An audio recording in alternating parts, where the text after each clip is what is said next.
Hello there and welcome back to another edition of the Hotlapping Classic Remastered. This time we're taking a look at the 1993 Mazda Lantis Coupe 2000 Type R.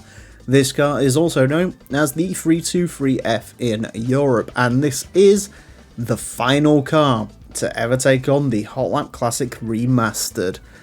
In case you're wondering why it's the Lantis, why is this the final car? Well, it's fairly simple. This was the first car in the original Hotlapping Classic. When I started this series in 2016, the Lantis was the first one. And so in this remastered series, it only felt right for this to be the final car. Admittedly, it did take a little time for me to come to that conclusion. It was fairly early on though that I decided this had to be the final car. So your next question might be, why was the Lantis the first car in that series? Well, two reasons. One, I had recently played Gran Turismo 1, and one thing that struck me is how underdog the Lantis is. It showed up in all of the final events, the Gran Turismo World Championships and so on, but it was always the car that ran right at the back of the field because everything in front of it just completely outclassed it. And so I always felt a little bit bad for it, and I always wanted to give this car a little bit of a spotlight. After all, the Lantis went all the way from Gran Turismo 1 to Gran Turismo 6, and in a way symbolising that end of the classic Gran Turismo era and the beginning of the modern era, which doesn't feature this car, which has like world championships and bollocks no one cares about. And so as a result, that's why the Lantis is here. And the second reason is I really like the 323F. I've always liked this car. I always thought it's one of the greatest looking Mazdas that they ever produced. Admittedly, I don't know if I'd ever own one, because the suspension on these is apparently rock hard, and performance wise it isn't there unless you buy one of the sort of higher spec versions of it, which there wasn't that many because most of these had 1.5 litres and about 90 horsepower. But it's a car that I've always liked, and so as a result it made sense, and so that's why it's the final car. Another good thing with this car as well is it contrasts very nicely with the first car that was around in the remastered series, which was the 93 Civic SIR2.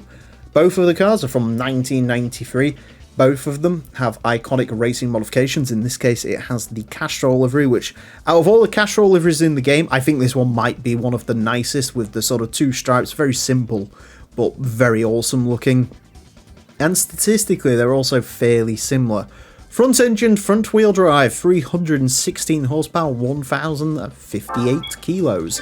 Pretty standard stats for a front wheel drive car in this game, and I suppose that also makes it a nice final entrant. It's nothing special, and after 642 cars, I mean, most of them haven't really been anything sort of special, and that's what I like about Gran Turismo.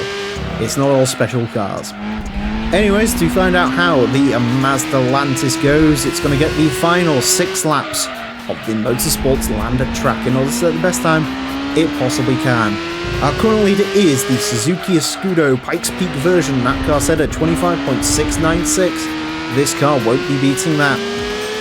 Obviously, I mentioned the Civic. The Civic did have a turbocharger. This is naturally aspirated, which is probably going to help the Civic along. The Civic set a time of a 30.779.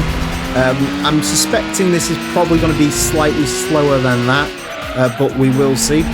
What I will tell you, if you want something quite funny, obviously you can watch the original series. It is unlisted, but there is still a playlist on my channel where you can watch the original episodes. And if you ever want to laugh, when the Lantis ran as the first car, I was still attempting to do track limits around here. Yeah, in case you're wondering why we sort of so liberally ignore them on this series and run over the grass, originally when this series started, the whole point was to use the track and to go around as quickly as possible and to almost self-enforce track limits. Of course, that turned out to be a monstrous task and not one that stayed around for long. I want to say it was dropped within about 10 episodes, and so as a result I think this car set like a 35-second lap time or something. That seems to ring a bell. So yeah, that's why on this series we run over the track so liberally. And if you was wondering why at the start of Remastered I sort of instantly know where to cut the course, that's because that was all pioneered in those first few episodes of the original showing of the Hot Lap Classic all those years ago, back in 2016, which feels a lifetime ago, because it was, really. You know, 9 years in the making, and we've finally gone through every single base car in this game, which is incredible. Honestly, it's incredible. And I didn't ever think it was going to happen, so to be doing it, yeah, it's quite special. And so I'm going to savour this final lap in the Lantis, which has been a pretty good companion for my final runs around here. Not really overcomplicated, it is a fairly low-powered front-wheel drive car after all.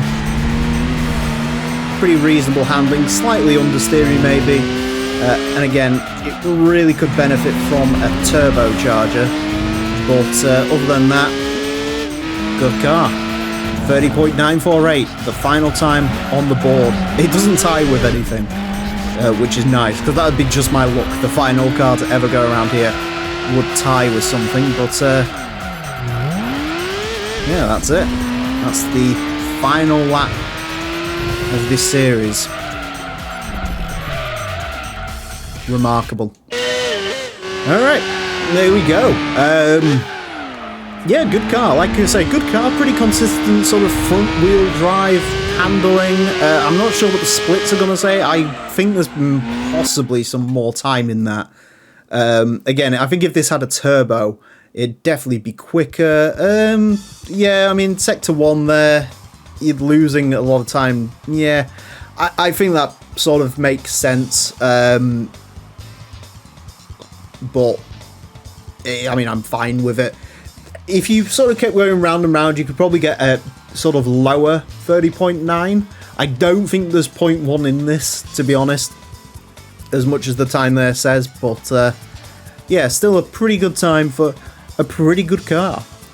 A 30.948 will place this into 413th place, goes in between the Nissan Silvia K's 1800cc and the Ford Focus 1.8 Zetec. It is quicker than a Shelby Cobra, a Fairlady Z version S2-seater, a Toyota Supra SZR, the Mustang SVT Cobra, quicker than a Sirion CX 2-wheel drive and a Mazda Demio, but that's not too much to shout home about.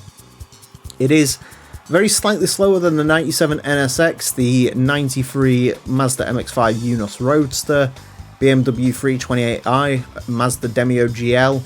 It is fairly average for a sort of low-powered front-wheel drive car such as this.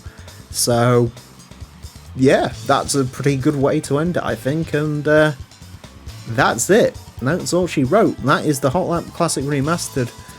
Done and dusted.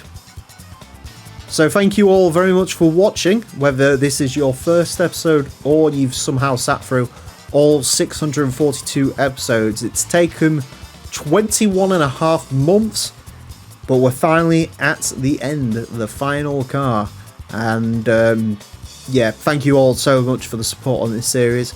It's insane. I think we've doubled the sub count since this series started back in 2023, and as much as, you know, A-Spec videos, I do like to think this series sort of played a little bit of a role in that as well. So thank you all so much for supporting. Thank you to the channel members for paying me to do this, and yeah, of course this might not be quite the end of the Hot Lap Classic Remastered. Of course there is, of course, mods being produced every day for this series, and you probably know quite a famous one, and yes, those cars will be taken to the track soon.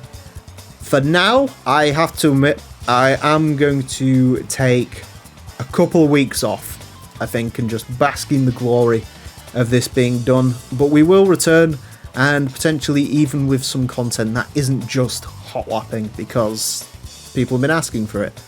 If you have any ideas going forward of what you'd like to see, then please let me know down below in the comment section.